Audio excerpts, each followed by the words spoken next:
Šiandien išeina apie Sąjūdžio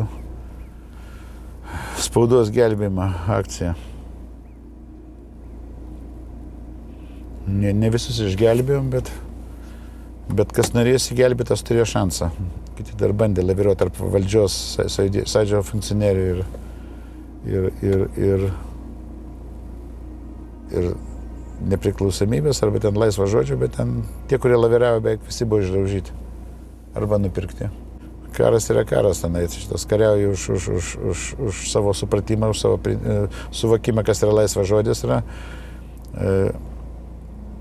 Pagal Sąjūdžio funkcionierius buvo ten, kad laisvas žodis tai yra viskas, kas patinka Landsbergiui ir jo šūtviai, su visais ten KGB agentais aplipusiais.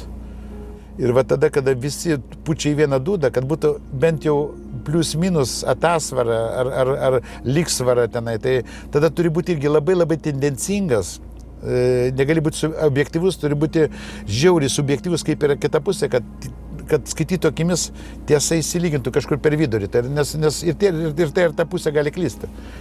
Tai vat ir aš manau, karo atveju irgi, jeigu viena ten aklai ten sąmonė galėčiau, dezinformacija, aš dabar kalbu apie šios laikus, ir dezinformacija, ir informacija, ir propaganda, ir tada, tai kita pusė irgi turi varyti, lygiai taip pat į vienus vartus, tai čia spaudos laisvės negali būti, ten maždaug ten jau tinka visos priemonės, kaip dabar va čia įsprogdino rusus ir ten kažkaip prancūzų žurnalistai sakė, fantastika, labai geras yra, jeigu tai padarė ukrainiečiai, yra fantastika. Tai šiaip yra nežmoniškas pasisakymas, bet turint galvoje, kad čia maždaug kaip keršto akcija, kaip panašiai, tai čia yra, apie sveiką protą kalbėti negalim, tiesiog, džiaugtis, kad vieni kitus žudo, absurdas.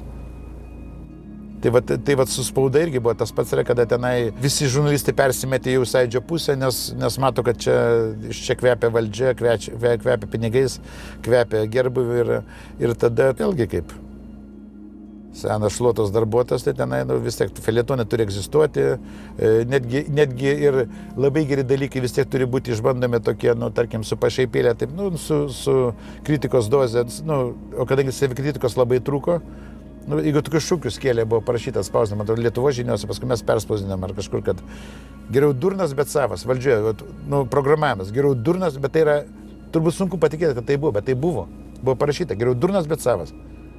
Pavojus, vis tiek tuo metu partinė spauda egzistavo, ten buvo ir tiesa, buvo ir tiesa, buvo ir sovietska Litva, buvo ir ta prasme, partinukai turėjo savo spaudą. Plius netgi analogo tokiam kritiniam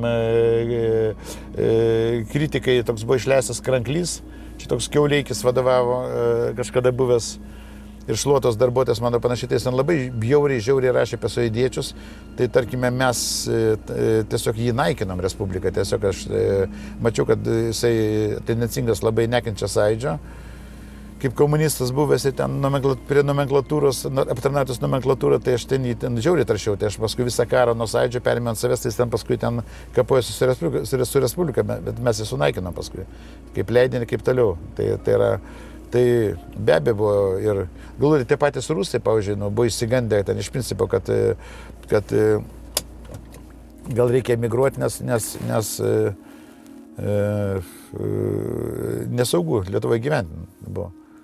Aš turiu tarp giminių vieną Tomkutį, ištekėjus už Staroviero, tai jisai man perdavęs pusės ir sako, jau įsigandęs Jūris, sako, nori bėgti iš Lietuvos, kad jam nors čia nepadarys, nesąmonė, čia mes ne prieš kitą taučius, mes tik tai tiek, kad gyventumėm savo šaly taip, kaip mes norime, kad mes esame šito žemės šeimininkai, o jeigu jau čia kelios generacijos Lietuvoje gyvena, tai žinoma, jie tokie patys pilnateisiai piliečiai. Čia kiekvienas konkretus atvejis yra labai atskiras, individualus. Vieni vogė sklypus, kiti vogė ten šitą, nevogė, kiti savinosi pinigus, kiti savinosi pareigas, kiti ten,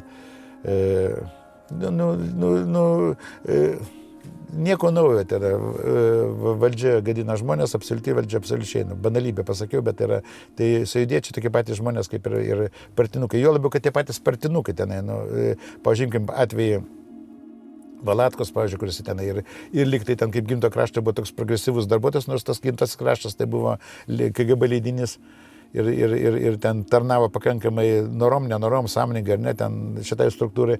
Ir čia pat jisai ten buvo prie sąjūdžio, ten prie signatarų ir pasirodė slapta dar buvo į partiją įstojęs, kad jeigu kas nors, kad ne tą pusę pakryps, tai, nes jeigu aš jau einu stačia galva, tai aš nutraukiu ryšius su visais partiniais organais, su visais ten, bet kai svertas, aš tada jau tiesiog einu ten, tarkim, į tą nepriklausomybės židinį.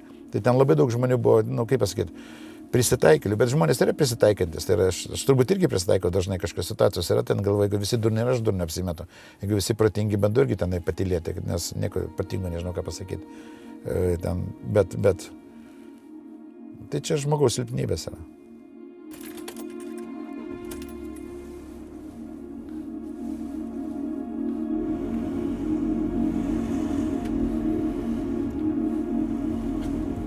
Laimingi metų neskaičiuoju. Čia filosofinės klausimas iš viso, koks čia gyvenimas. Atvažiuoji, prancūziškai nemoki. Vėliavą iškeli, pažiūrėk, niekas ten yra. Daugiau niekas vėliavą nesididžiuoja savo šalim, tik tai nematai, čia kaip gražiai. Pažiūrėk, kaip yra, kaip gražiai atrodo.